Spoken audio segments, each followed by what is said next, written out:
If you thought that the Walt Disney Company wouldn't respond to the 4-hour Galactic Starcruiser video from Jenny Nicholson, well, according to Jenny Nicholson, Disney tried to block it on copyright grounds. Let's talk about it on That Park Place. Hello, I am Jonas J. Campbell, an investigative reporter for That Park Place, and here with me is a guy who watches Star Wars sometimes, Mr. VashSky. I'm just kidding. Vash knows a lot about theme parks, and sometimes in the jokey introductions, I can discount that a little bit. This is a guy that I go to for all of my theme park needs. That's the better way to describe him. Vash, did you ever go on the Starcruiser? I did not have the pleasure of going on the Starcruiser myself, no. But I have been to Galaxy's Edge, actually, both versions on both coasts right there. Did a lot of intensive research on the Galactic Starcruiser and the development of Star Wars Galaxy's Edge. So I don't want to say I'm as much of an authority on this as Jenny Nicholson is, but I feel that I'm pretty educated on the topic. Yeah, I would say you are. And a lot of us have looked into the Galactic Starcruiser was a object of much fascination for everyone who is a Disney fan. And if you're interested in the success of the Disney company from a financial standpoint, you wanted to know what was going on here. If you were a Star Wars fan, you wanted to know what was going on here. And of course, as longtime Disney Parks fans, as I claim to be until I'm in the presence of someone like VashSky, I wanted to know what was going on here, because when Disney does something big and expensive, we all need to notice what they're doing. Of course, for those of you who are somehow not aware of it, the Galactic Starcruiser was a Star Wars themed hotel, which was supposed to be an actually immersive experience there. It only had, I want to say, 18 months of existence because it didn't quite sell. It didn't feature any original trilogy characters other than Chewbacca, who's like 1 million years old, and so they can stick him anywhere in the timeline. He's 200 at the time of original trilogy, but whatever. And it definitely had the sequel characters, and they incorporated the Galactic Starcruiser into the lore. And at some point, Jenny Nicholson went on the Starcruiser, started to make a video, and then the Starcruiser started to close, and so she had to change that video. It was 4 hours long. We did a live stream about that. It was one of our most interesting live streams on the channel, and it pretty much exposed all of the problems that could have come into this thing. It exposed the fact that Disney didn't seem prepared to do it. It was immersive, but it may have been marketing for the completely wrong set of people. The words original trilogy barely entered into this 4-hour masterpiece of a takedown. It was actually pretty fair-handed throughout. Vash, would you agree? What are your thoughts on that 4-hour video? Oh, I absolutely loved it. Loved every second of it. I couldn't stop watching those costume changes. Come on, Jonas, come on. How could you not love the costume changes? No, but it was very extremely informative to the point of like, whoa. You know, there were things that I thought I was very educated on the whole topic, but there were things that I learned, and there were takeaways that I never really thought about, but coming from a perspective of somebody who actually experienced those things and who was interested in that kind of entertainment, really kind of illuminated and opened my eyes to what was going on there. Right. It also speaks to there are some people who love the Galactic Starcruiser, and they who also do hour-long reviews of it. I'm being vague, but someone in the comments knows exactly who I'm talking about. Seem to be more interested in the Disney parks aspect as opposed to the Star Wars aspect.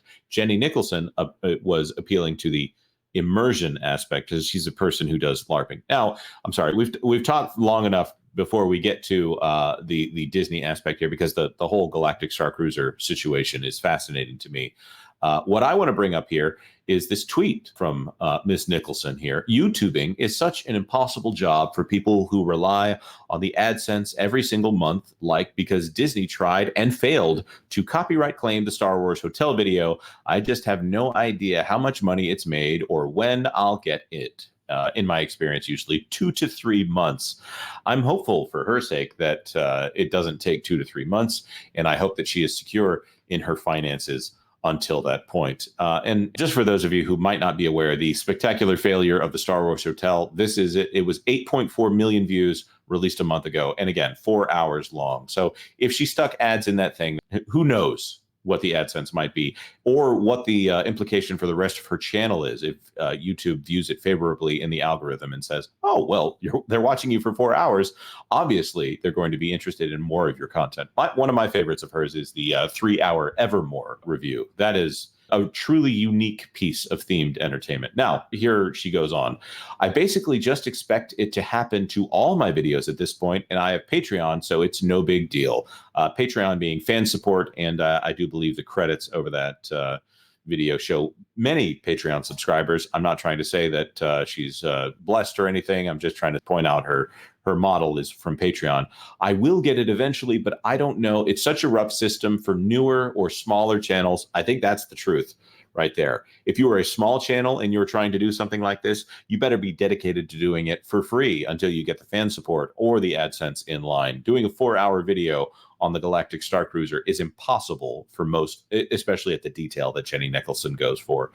Impossible for most creators. To continue on, for people asking follow-up questions, when you dispute a claim, the money sometimes goes into escrow. Other times, the video is demonetized completely till the claim is settled. Money in escrow doesn't show on analytics, so if you win, you just get mystery dollars at a mystery time. That is untenable. Right there, especially if you're counting on that money. Vash, what would you do if for the next month we had no indications of how well live streams were doing, no indications of how well videos were doing? Would that incentivize you to make more videos? Oh no, it'd be very demoralizing, to be honest. And it's not like we're all living the high on the hog here, and we're just getting all the revenues and everything like that. A lot of people, their main source of income is through YouTube, right? Is to create this content, and especially long form content. Spend I don't know how long on this review right here. It means a lot when you spend months and months and months on a video, and you're hoping for that AdSense revenue at the very end right there, maybe pay down maybe your expenses, or to have an ongoing income revenue stream for the rest of your YouTube career there, or at least until you make another video. And to have that stripped away in this fashion, that has got to be unbelievably demoralizing. Yeah, and I think it's a dirty move on the part of the Walt Disney Company. Here's one more before we back out here and talk about a different similar issue with another content creator. She's working on the Acolyte, so I don't know if I'd call her a content creator. Most companies file claims with an automated system, and almost none of them read your appeal and manually release it when you're in the right. They just make you wait the 30 days to run out the clock until the dispute expires on its own, which is rotten of them, in my opinion. Of course, and that's a dirty deed done dirt cheap there, in my opinion.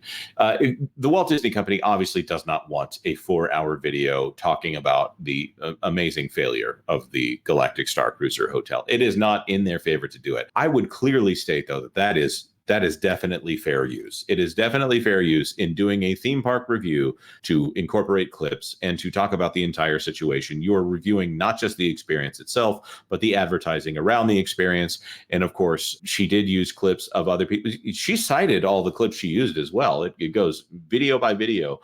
Even for the people that she didn't necessarily view their reviews favorably, she still provided a link to their channel here. So I think this is a bit underhanded on Disney's part. Maybe this is, I don't want to say it's cold apathy, but for someone who probably spends a lot of money on Disney, this is a cold way for Disney to treat Miss Nicholson. What do you think, Bash?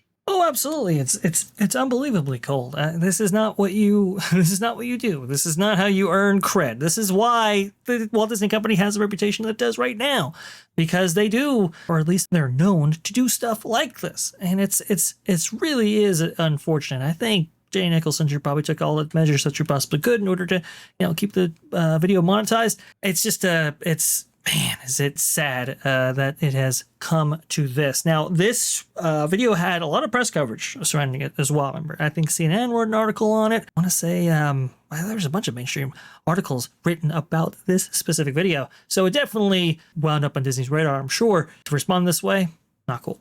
Yeah, and I wonder if it's malicious on the part of Disney. Now, there's, of course, this whole Amandla Stenberg situation here. Stuttering Craig over there from Side Scrollers probably did a reaction video talking about her video, which might have been called Discourse or something like that. Yeah, Discourse down there in the bottom left corner, you can see. Technically, I think it's think it's discourse. I think it's like that. I think that's how you say it. Thank you, Vash. Thank you, Vash. That's what the people show up. Well, that's what the ladies are showing up to the channel for, right there. It seems like all of this was set up in order to trap negative channels in the copyright claim system, because she was ready to go immediately by demonetizing people and labeling them as ineligible. I wonder if it counts as a copyright strike for Craig. I'm hoping not. But this is something that us as content creators have to be aware of when we're going through and we are critiquing the works of other larger, more established creators, like the Walt Disney Company. That being said, what do you think about this situation? Did you watch the Galactic Starcruiser video, and did you expect that they would react in this way? Let us know your thoughts in the comments section down below, and consider subscribing to That Park Place for all the news that should be fun. Thanks for watching That Park Place News. For more information, consider checking out www.thatparkplace.com. And don't forget to subscribe, share, like, and send this out on your favorite social media account.